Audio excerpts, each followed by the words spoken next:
This is The Other Side of Midnight with Frank Morano. They're running a strange program, y'all. Now, here's Frank Morano.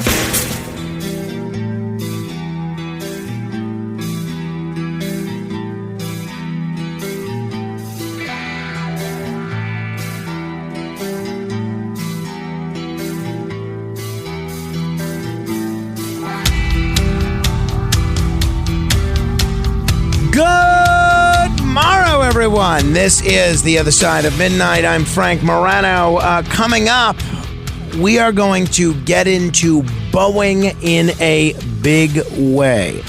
And we're going to talk with one of the great aviation experts out there. And he actually became an aviation expert largely with a near-death experience. I'll get into that in a bit. Also, we just had the anniversary of the plane accident with John F. Kennedy Jr., where he died, and his wife, obviously. And there's been a lot of looking back at what occurred at the time, and we're going to get into the true story about what happened there. But if you look at what's happening in the world, you have a situation where there are earthquakes in places that don't typically have earthquakes. You have a situation where there are wildfires that in some cases cause all sorts of smoke that choke out folks miles and miles away. You have presidential assassination attempts. You have all sorts of issues ranging from natural disasters to the unnatural. And you now have media outlet after media outlet all doing essentially the same story. And I think in part, it's due to the fact that the sequel to Twister is in theaters. Now, I saw the original Twister with Helen Hunt and Bill Paxton back when it was in theaters. I think I went to see that with my Uncle Carmine, and I enjoyed it. I thought it was a good film. It was back in 1996, almost 30 years now. And it is somewhat unusual to have a film come out that's a sequel this many years later, but it's not unprecedented. It happens. So everyone, in light of what's happening in the world and in light of what's happening at the box office, has started putting together their list of the best disaster films of all time. And the different media outlets have different versions. Vulture just came out with their version of the 33 best disaster films of all time. And I think for the most part, it's a pretty good list. And obviously, all these lists are subjective. But what they place at number one, maybe it's because I'm a contrarian by nature. I don't know that I would place this as the number one disaster film. It's a fine film, one of the most famous of all time, wildly successful.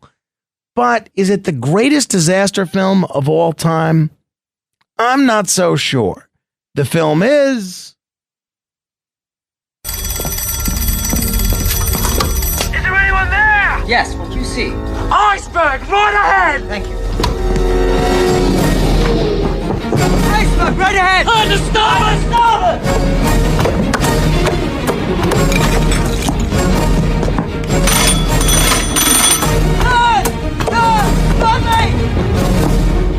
You know, that is pretty dramatic, actually. Maybe I was a little too harsh with Titanic. Titanic is, according to list after list, including this list that has just been put out by Vulture, naming the best disaster films of all time. That is a love story and disaster epic, which has certainly gotten a lot of attention. And it's from 1997. I have not seen it, I don't think, in at least 20 years, maybe more. So maybe I have to rewatch it again.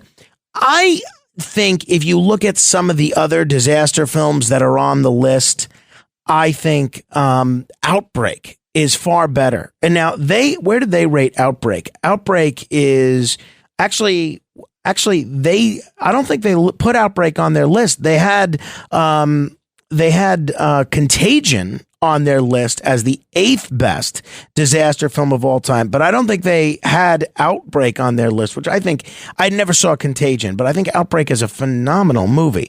The Poseidon Adventure is good. They rank it as number 7. I would agree. Poseidon Adventure is not as good as Titanic in all likelihood. But the one I wonder about the inclusion of on this list, at least in the top 10, is Airplane. Because Airplane is one of my favorite films. It's a wonderful film. But is it really a disaster film? To me, it's a spoof. It's a spoof, and I don't know that it has the same sort of appeal that a film like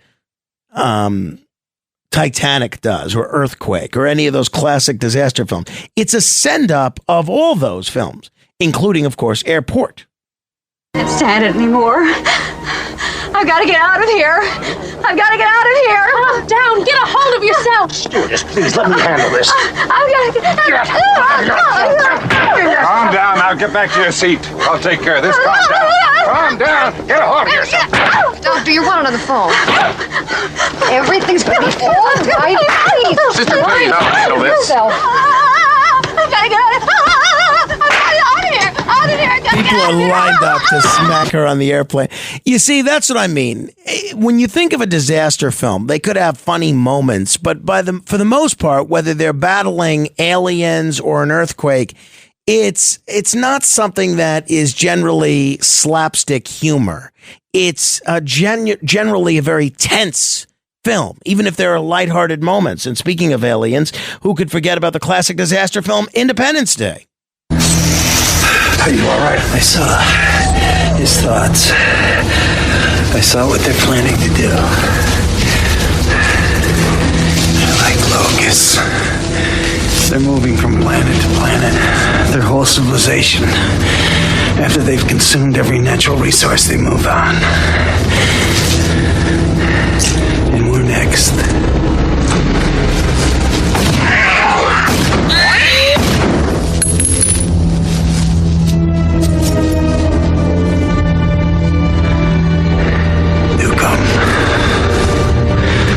Snoop the bastards.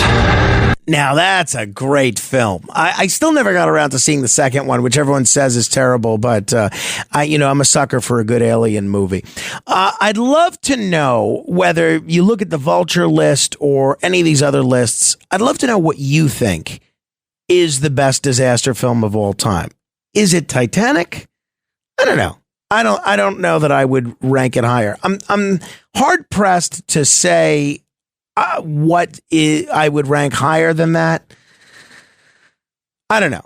Let me know what you think. 646-720-0635, 646-720-0635. There are all these films that deal with asteroids or comets or meteors hurtling towards the Earth. Obviously, you have Asteroid, I think with Sean Connery. You have Deep Impact. You have Armageddon. All good. But they're all pretty much the same film. I think in terms of a great disaster film, you need a little something unexpected, right? You need a twist of some sort. And all the other elements that make a great film great. So I'd love to know your pick for the greatest disaster film of all time, 646-720-0635. And then, unfortunately, we'll get into real-life disasters with Dr. Alan Diehl coming up at the bottom of the hour as we evaluate what's going on with Boeing and look back at the anniversary of the John F. Kennedy Jr. plane crash. Meantime, let me say hello to Matt Blaze. What's your pick for best disaster film ever? Well, I just looked at the list, but even before I looked at the list... The Vulture list? Yeah, the Vulture list. And I was thinking The Towering Inferno, which is... Towering Inferno. And it's number 2. You know, I am embarrassed to say this because I am a big fan of Irwin Allen and of William Holden. I don't think I have ever seen The Towering Inferno. And, especially before he was a murderer, I was a fan of O.J. Simpson as an actor. This is a film that I don't know how this film has escaped me, but I love everybody in it. Paul Newman, William Holden, and I've never seen it. Steve McQueen. I've never seen it, and it's produced and or directed by, or it's produced by Irwin Allen. I am a fan of everybody involved with it, but I've not seen it. Let me know what yours is. 646-720-0635. On the Vulture list, they put The Towering Inferno as number 2. So I can't say whether that's a good pick, a bad pick, or what. Elias, you have a pick in terms of your favorite disaster film? I really like Contagion. Contagion I saw as COVID was happening. Oh. I thought it was a fantastic See, that's perfect. Take on a viral disease. Did you see Outbreak? I did not. Okay, no. so I'd be curious once you see Outbreak if you can compare the two. See, I'm just the opposite. I saw Outbreak, but not Contagion. Joaquin is in Pennsylvania. Hi. Hey, Frank, buddy, I got to step outside because my wife is sleeping on the couch. She had surgery. Oh, sorry. That's okay. I got to say this. I actually wanted to call in about, close to death experiences because I've had quite a number of them. But I will have to say, I think that, quite frankly, the Titanic might very well deserve being number 1 because the wreck of the Titanic, and it shows what the people went through as the boat was sinking, is actually pretty incredible. Okay. But did you ever see a movie called The End? Yeah, well, The End. I don't know that I saw the end of the. No, I saw This Is the End. I saw End of Days. I don't think I saw the film The End. No. It's kind of a slapstick thing about the end of the world. Yeah, I mean, I saw This Is the End. Is that the one you're talking about? It's possible. I'm not really sure. I just it struck out with Jonah Hill and those guys. I'm not familiar with that particular actor. I'm an older guy. All right. Well, do you know? No big deal. Okay. Close to death experiences. I mean, I told you I've been shot, and I thought I was dying that day, and I was looking at my last sunset, and also too, I was kicked in the head by a horse inside a trailer, tractor trailer. I hold horses, and I actually came pretty close. Luckily, everyone around me, they became cowards and left the area, and my partner who was in the trailer was outside the trailer.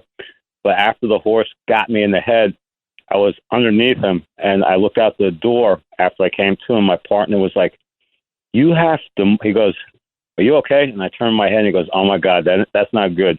And then he goes, "You have to move. You're underneath the horse." But luckily, because no one came into the trailer, the horse just stood there and didn't, stamp. Oh, jeez, Joaquin. I'm glad you're still here. I'm glad you're okay. Now, another one is this. There's a lot of people sometimes, they get killed in accidents, and sometimes people say, well, it was their own fault or whatever. But I've worked in a number of different things. I'm a truck driver, and I've been involved in sanitation, demolition, and things like that. And I remember I didn't know any better. I had a boss that loved me at the demolition company I worked as it was my full-time second job, and I did everything there, and I got into the heavy equipment, and I really didn't understand hydraulics because nobody told me, and I would service the equipment, and my wife would drop off my young son, and he would hang out with me for a couple hours because Saturday I'd go to work at 7 in the morning and not leave till 1 o'clock in the morning. And so I was servicing a bulldozer, and so I put, of course, the bucket up because I was taking the grating off the front and going to blow out the radiator to get all the dirt and stuff out of it. And my son is sitting on the bulldozer, and me, like an idiot, I didn't know any better. He, I thought that once the machine is off, nothing's going to work. Well, he hit the lever, and I was standing underneath the bucket, and he hit the lever, and it started dropping down. Now, I had a friend. He was a guy. He was a mechanic where I worked at another place. He got himself killed on a skid steer because they had disconnected the safety things, and he, went to get out of the machine and stepped on the pedal, and it brought the bucket up, and it crushed him between the roof of the skid steer. So when you hear people dying sometimes, as a garbage man, I can list off how many times. I bet you can. I bet you can. Joaquin, thank you. I'm glad you're still here. I want to get to some other folks before we talk to Dr. Alan Diehl about Boeing and John F. Kennedy Jr. and air safety in general. Lisa in Connecticut, you have a favorite disaster film? I'm actually picking this because this is the only time that I can really remember since I've been born where there was like a mass hysteria, like everybody was glued to see this movie on the television. It was like nationally, like, oh my God, this movie's coming out. We all have to see it. And I don't remember it, like, being, like, Independence Day or whatever. Like, there was, like, a serious situation where socially we were all trying to engage with this one movie. Do you know what it is? Well, I saw your comment on the screen, so now I know what it is, but I think your description of it is very apt. Tell people what it is. The Day After. You know, so I think that put, like, I don't know, that put, like, a really different feeling on society and everything at that time. You know, you're so right. The impact on society. You're so right. Like, everybody was, like, glued to the screen, right? And I've interviewed the director of that film, Nicholas Meyer, several times, especially on the 40th anniversary of that film. And you're so right. And I watched the film. I rewatched it recently, and it still holds up. It was not only an incredible film, incredible television event, but very scary. And Reagan watched that film in the White House, and that film actually encouraged him to, or he took it upon his own to pursue a nuclear arms reduction deal with the Soviet Union. So that's how profound the impact of that film is. JR in Brooklyn, hello. Hey, Frank, good morning. She's right. That was a great movie. Yep. The Day After. Your last call was spot on. But Don't Look Up. It just came out on Netflix. Well, not just, but not too long ago. And it's got Leo DiCaprio in it with the BDS hit me. I saw it. I liked it. I thought it was good. I thought it was good. I thought it was, I don't know, it's a little shticky, I thought, to be considered a great disaster film with the rest. I enjoyed it, though. I liked it. You liked it, too. Yes, everybody dies in it. It actually has a good ending. No one gets saved. It's not. Well, I mean, okay, we don't want to give spoilers away, JR. People haven't seen the film. It's 3:20 in the morning, Frank. I think we're okay. No, we have a no spoiler rule. Alice, what do you have for us? Vertical limits, a climb up A2, and of course there's an avalanche, and they have to send up a rescue team, and we know that not all the members of the rescue team are going to survive. That's with Chris O'Donnell, right? Yes. And that's another one with Bill Paxton. I don't know what it was with Bill Paxton and doing all these disaster films. That is a good one. I have seen that. I haven't seen it in probably 20 years. That's a good one. Alice, thank you. All right, let's talk about real disasters of an aviation variety. Dr. Alan Diehl joins us straight ahead. The Other Side of Midnight with Frank Morano.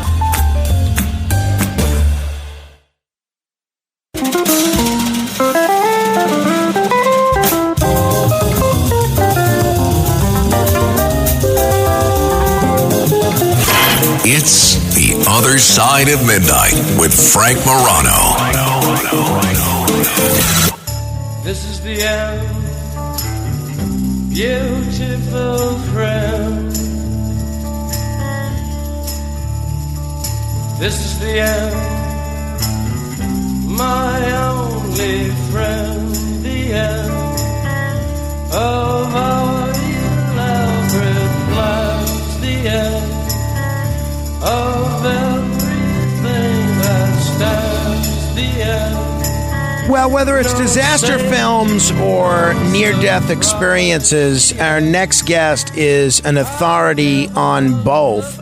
Well, maybe not the film aspect of it, but certainly the near-death experience and the disaster that they may make certain films about. Very pleased to welcome to the program Dr. Alan Diehl. He's an aviation security consultant, a former U.S. government investigator, a whistleblower, and an author, among many, many other lengthy items on his resume, whose books include Requiem for Camelot. Dr. Alan Diehl, thanks for joining me on the radio. Thanks for having me, Frank. Alan, before we get into the details of either the John F. Kennedy Jr. plane crash or the situation as it's going on with Boeing right now, you have a pretty fascinating life story, and you've had a near-death experience of your own, which really did transform you, right? Tell me about it. Exactly. I much like Kennedy, I was flying one night in a light plane. It was getting dark. In my case, it wasn't over water, but I got caught in a blind canyon, had to make a forced landing. And in those days, we didn't have shoulder harnesses in light aircraft, so my instrument panel made an permanent impression on me, and I went to work for a general aviation company, Cessna, and eventually convinced them to put shoulder harnesses in their aircraft. So that was my first success story, but I had to shed a little blood to get there. Oh, I bet. All right. Now, last week, I'm glad, and we're glad you're okay, certainly. Last week was the 25th anniversary of the plane crash in which John F. Kennedy Jr. and his wife were killed. There's been a lot of discussion about this, and a week or two ago, I was joined by an author, Maureen Callahan, who has a new book out that's very critical of the Kennedys, including John F. Kennedy Jr., and she referenced the plane crash. This is what she said, if people didn't hear it. JFK Jr. not only had no business flying that night, he almost crashed into an American Airlines commercial plane that was packed full of nearly 300 passengers making its descent to JFK International Airport, ironically. Everything he did that night and the state that his mind was in, I outline it in the book. I won't go into detail for your listeners so we can move on, but it really points more to a murder-suicide than anything else. Alan, any truth to what she says there? And what's your analysis of the JFK Jr. crash, which I know you've looked at 6 ways from Sunday? Well, as a matter of fact, I've talked to the people that conducted the investigation. I'm a former National Transportation Safety Board human performance specialist. In '99, when the crash occurred, I had left the board, but the media called me, and it wasn't long before NTSB officials were saying, Al, you've got to get a hold of the investigator and tell him what he needs to do. He was a new investigator, and of course, he briefed me on what really was happening and what Ted Kennedy's role in the investigation was. It's a fascinating story, and it's the first couple of chapters in my book. But basically, I know Maureen has problems with all the Kennedy men and how they treated women, but as far as a murder-suicide, I don't. I'm an aviation psychologist. I'm not a therapist, but I don't see that at all. This guy, if anything, was overly cautious, but that night, for reasons I go into in the book, he decided to go, and his judgment was clouded by all the stress that was in his life. We know that Carolyn, his wife, had threatened to leave him. George Magazine was in trouble. His best friend and cousin was dying of testicular cancer, and he made a series of 10 mistakes that night. But in no way do I see this as a murder-suicide. I think he just got in over his head. When he planned the trip, it was going to be a day trip in good weather to familiar airports. Now, he was flying an airplane that was fairly new to him. He'd bought this expensive new airplane, and his wife, Carolyn, didn't appreciate him spending that money. And I think he was going to try to show her this is going to be a great tool to travel with. And so, he made a series of judgment errors.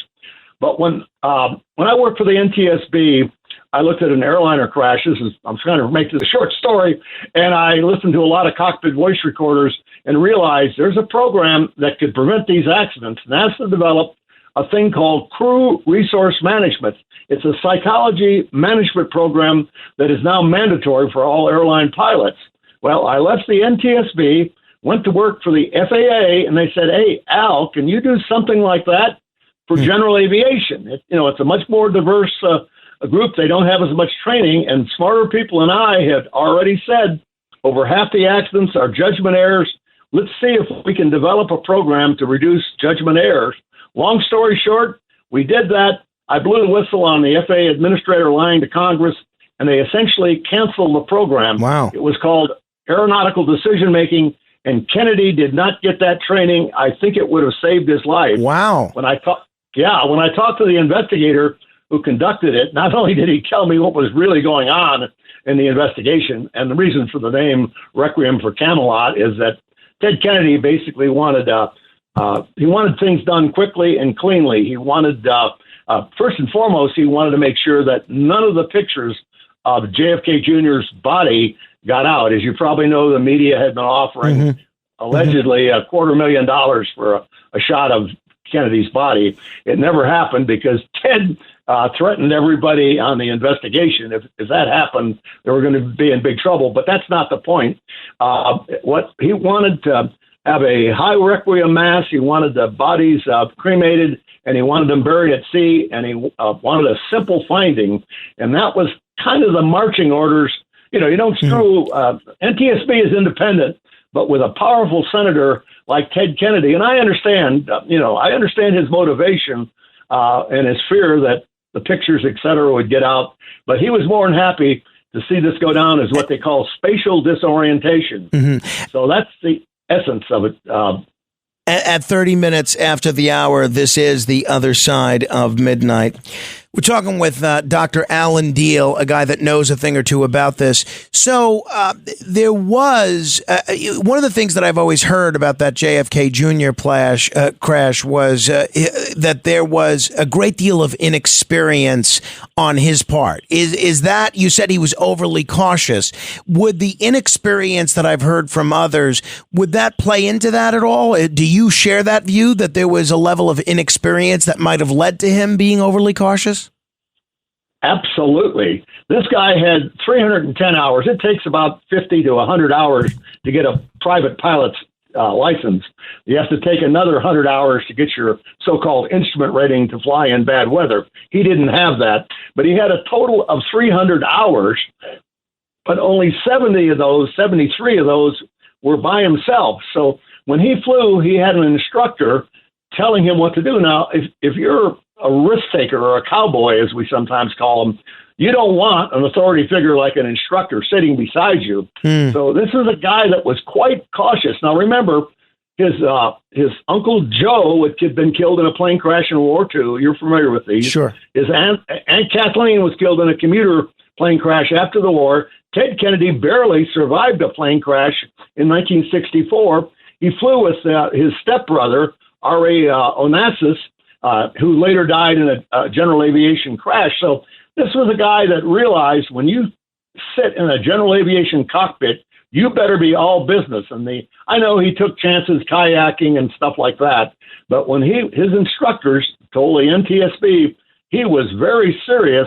And if anything, he may have been too cautious. So yes, he was inexperienced. Now, here's the other thing that most people don't realize. I'm a flight instructor, but at night, you cannot see clouds. And when he got his weather briefing earlier in the day, 2 weather briefings, they said it was going to be good. Well, he didn't get a final briefing right after he took off. And literally a minute after he got airborne, Frank, the weather went from what they call clear or VFR, visual flight rules, to possible haze. And he flew right into the haze. And I tell my students, you are not going to be able to see haze at night. All of a sudden, you're in it. You get a startle response, and you're pumping adrenaline, and you can over-control the airplane, and that's when you need a gentle touch and a cool head. And Kennedy had neither that night, unfortunately. Now, there's always been a lot of, since then, for the last 25 years, there's been a lot of conspiracy theories that have swirled around that. It doesn't sound like you lend those really any credence.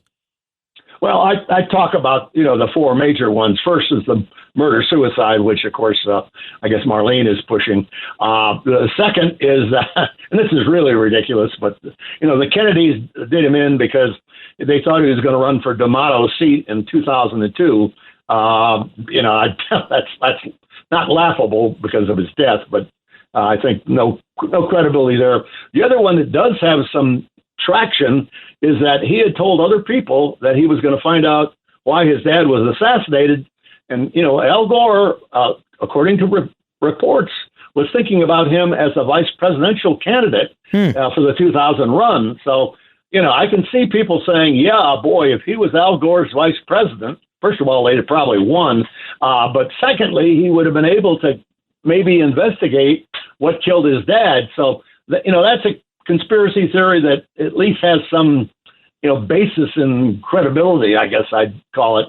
But I really think all of those are wrong. He died because FAA officials got mad at me for blowing the whistle on them and retaliated by essentially canceling this aeronautical decision-making program, training program, which could have saved his life, in my opinion. If people are just tuning in, we're talking with Dr. Alan Diehl. He is an aviation security consultant, former U.S. government investigator. He's been a whistleblower and an author.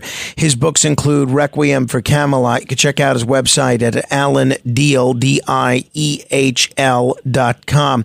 So we talk about the situation with John F. Kennedy Jr.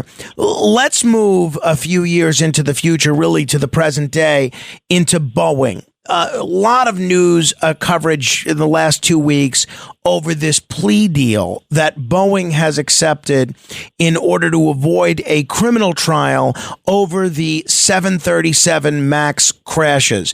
It seems like for the last few years, we've been hearing nothing but negative things about Boeing, but particularly since that incident on an Alaska Airlines flight where a panel, basically a door, blows off mid-flight. And it seems like we've heard more and more negative things about how Boeing built their aircraft more with money in mind rather than safety in mind. I'm sure you've looked at this extensively, Alan. Give me your take on this Boeing plea deal specifically and Boeing and their conduct as a company in general. Well, I'm not a lawyer. The Justice Department people say for us to get a conviction against these top Boeing officials and send them to jail would be extremely difficult unless these people are smart. They don't leave electronic paper trails that where they tell their engineers take shortcuts. They simply tell them, get the product out. We got to make these deliveries. Don't worry about quality. Just get it out. And so that in itself is probably not going to send them to jail. Now, the one guy that was tried, the one Boeing employee, was that Boeing test pilot that joked about using a Jedi mind melt on the FAA inspector trying to certify the MAX aircraft. He misled them about a system that was aboard the aircraft that actually caused the accident. So that guy went to trial in Texas and was acquitted. So I'm thinking the Justice Department's thinking we're not going to get a conviction. We're going to spend a lot of time trying to put a few of these big shots in jail, and we probably won't get a conviction. So we're just going to have a token fine. Now I understand the anger at the victims' families, and 346 people died because Boeing did not inform the pilots in those two crashes, those fatal crashes in Indonesia in 18 and Ethiopia in 19. Like John Kennedy, they didn't have the training. The pilots didn't know what was going on, and neither did John. Not to segue back to John, but the point is training is the last line of defense, and of course they always say the pilots are the first ones to arrive at the accident scene, and if you don't give them the training, that's criminal, okay? And so I think whoever at Boeing decided we're not going to tell the airlines or the pilots about this new powerful system that'll shove the plane's nose down if it gets a wrong indication. Now, when I went to work for the FAA, when I was designing that aeronautical decision-making program, before I started on that, the FAA administrator called me up. Now, I'm a GS-14, which is like a lieutenant colonel in the Air Force. And this is the administrator, really a big shot, talking to me. And he's asking me, what do you think about these new automated aircraft that are coming along? And I said, Mr. Administrator, his name was Langhorne Bond. He was not the brightest of guys. I said, we really have to be careful because remember, these servo-driven aircraft, these computers are dumb and dutiful. And if the sensors screw up, they will cause big problems. So unless it's transparent to the pilots as to what's going on, what that computer is doing, what the sensors are telling the computer, we got a problem. Well, he blew me off, and the MAX was the ultimate result of that. But I blame him. Well, Langhorne Bond's not here to defend himself, but he made a series of mistakes, and one of the mistakes he did is he established, and this is in 1981, he established the lead region concept where he was going to put an FAA office outside the Boeing plant, which is not a bad idea in itself, but he didn't put the personnel in the office that knew how to certify airliners. So starting in 81, Boeing, it was kind of like an honor system. The airlines had been deregulated in 78, and now the manufacturers were in effect deregulated. So, that's a recipe for real problems, and the government does need to fix that. We know they need more controllers.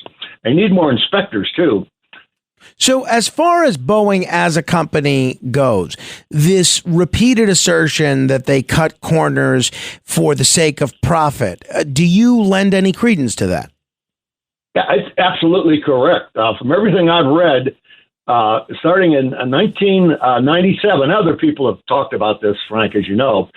They merged with McDonnell Douglas, which went bankrupt, and the executives from McDonnell Douglas basically moved to Seattle, kind of took over the Boeing company, and since they had gone bankrupt at McDonnell Douglas, they were trying to tell Boeing, now you've got this new competitor called Airbus, so you're going to have to learn. You used to be a great engineering company, but now you're going to have to get dollar smart. You're going to have to turn, this is cutthroat capitalism, and the foreign companies have an advantage over American companies in that their governments subsidize these companies. Now, another advantage, I don't want to get into the politics of this, but the foreign countries have, of course, free health care. So these companies, these manufacturers don't have to have health plans. So that saves them a lot of money. Interesting. Yeah. Interesting. In Canada, yeah. And I don't want to get into the socialized medicine argument, but the reality is, this country needs to really look at what it can do to salvage Boeing. And I made a couple of suggestions in the book. I don't know how much time we've got, but basically, when I got run out of Washington when I exposed the administrator lying to Congress. Not only, by the way, in those days they had the sky marshals, which are detectives, worked for the FAA. There was no TS. This is in the 80s, before the 9/11 tragedy. So the sky marshals basically told me, we know you sent those reports to Congress. You must leave town. And I did. All right. They play hardball with whistleblowers, okay, in Washington. But in any case, that's not important, except that, we ultimately didn't get the training for Kennedy. So, but anyway, I'm kind of babbling here about what happened with Boeing. So all of a sudden, I'm out working for the Air Force, and I'm watching what's happening in Washington, and I'm really scared for the flying public. Now, please be aware, your listeners need to know the chances of dying when you board an aircraft overall is like 1 in 10 million. So I'm not saying that the sky is falling, no pun intended, but whistleblowers are kind of like the canaries in the coal mine. Right. And when you run those people, like this John Barnett that committed suicide, I think is a finding right now. I don't really think Boeing killed him. I think they drove him to his death. You know who I'm talking about. Yep. He was suffering from PTSD and trying to get some justice. But I can tell you, as a whistleblower, it's tough, not only on the individual, but their families. And they're the people that are going to help improve the system. Now, again, we don't have much time, but when I got fired, run out of Washington in 1987, I showed up at the Air Force Safety Center, and they said, we've just been told by Congress that we have to start inspecting the airlines. Or 1985, the worst military death, worst plane crash occurred in Canada. In Gander, 1985, killed 248 paratroopers, and the Air Force chartered it's called Aero Air was the company. Congress said, why did you charter Aero Air? And they said, well, they're the lowest bidder, and the FAA approved them. And Congress said, no, not anymore. You, the United States Air Force, have to figure out how to certify airlines that you're going to use to haul troops. And, by the way, Air Force said to Al Diehl, you just came from headquarters, FAA headquarters. You help us come up with a system that can improve airline safety. And what we did is we trained Air Force mechanics and Air Force pilots in the civil aviation regulations, the FARs, Federal Air Regulations. And we sent them out to all the airlines that wanted to haul troops and cargo, for that matter. And what was so interesting, when these GIs, these maintenance guys showed up, they had their coveralls with them. And when the FAA inspectors, and there's not enough of them, show up, they only looked at the paperwork. The GIs actually said, I'm going to go out on the flight line and pull that panel off and see if your paperwork reflects what really is aboard that particular airplane. And you can just imagine, Frank, the reaction. You mean you're actually going to inspect this? Yeah. And the word got back throughout the industry, because most of the airlines wanted these lucrative contracts, that when these Air Force guys show up, they're not your buddies. Like the FAA tries to be friendly with the manufacturers and the airlines, but these Air Force guys were there, and basically something like that could be used. I'm not saying they should be Air Force employees, but we need to have if you will, a quality SWAT team to come into Boeing. And I've said it's going to cost $1 billion. This is, maybe 1,000 of these people. And it's probably going to take a few years to make this happen. But I do think it would help turn Boeing around. So on the one hand, we need to save Boeing from itself. And the other thing I've suggested is that these other countries are subsidizing their airlines, their manufacturers. Maybe we ought to do that. Maybe we can make history repeat itself. The jet age began in the 50s when the U.S. Air Force ordered a tanker airplane, a jet tanker, that became the 707. Well, we could there's new super fuel efficient flying wings. They're called blended wing bodies. And that could become the 797. The Air Force could buy it, turn it into the 797. Interesting. Boeing could turn it into. Yeah, it's a thought. We've got to save Boeing. That would be interesting. Hey, Alan, I do have to run, but Lucy in Maryland has been holding. I think she has a question regarding the John F. Kennedy Jr. Crash. Let me bring her in here quickly. Hi there, Lucy. Hi. I don't have a question. I just wanted to tell you that I was reading an article about the the Battle of Long Island. Excuse me. And my many great-grandfather was a personal aide to George Washington, and George Washington lost that battle. But he was able to save all his men because the fog was so thick, and it didn't lift the next morning. That's the fog that Kennedy was flying through. The article said that experts have determined that fog, when it's bad in that part of the world, is the worst fog in the world. Wow. And reaction to that, Alan? I think I'd have to agree with her, and I've heard that explanation of that battle, how the fog saved Washington when his troops escaped. But yeah, you get what's called a marine layer. But anyway, without going into the meteorology of all of this, Kennedy didn't expect to be caught in fog, and that contributed to his death.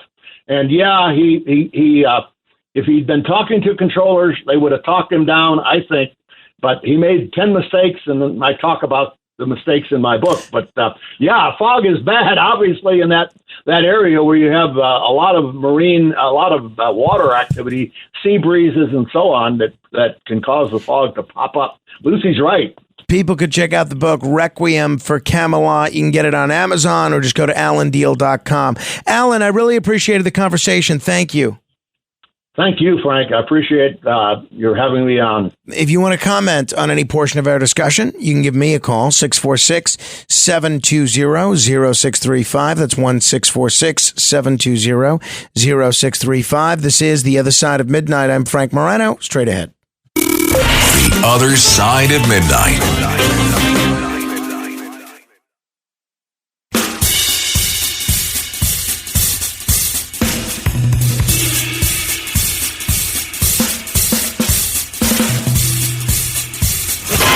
It's The Other Side of Midnight with Frank Morano.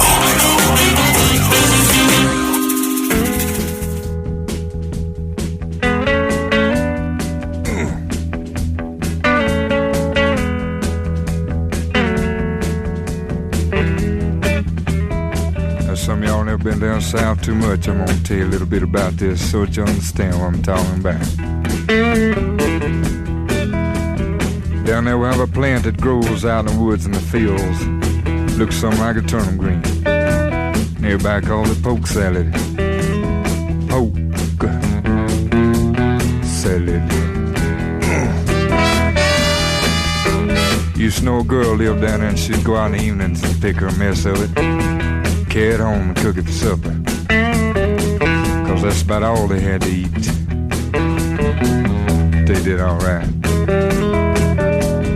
Down in Louisiana, where the alligators grow so mean, there lived a girl that I swear to the world. Poke Salad Annie. This is the great Tony Joe White, who would have celebrated his birthday today. I believe he would have been 81, but he passed away a few years ago.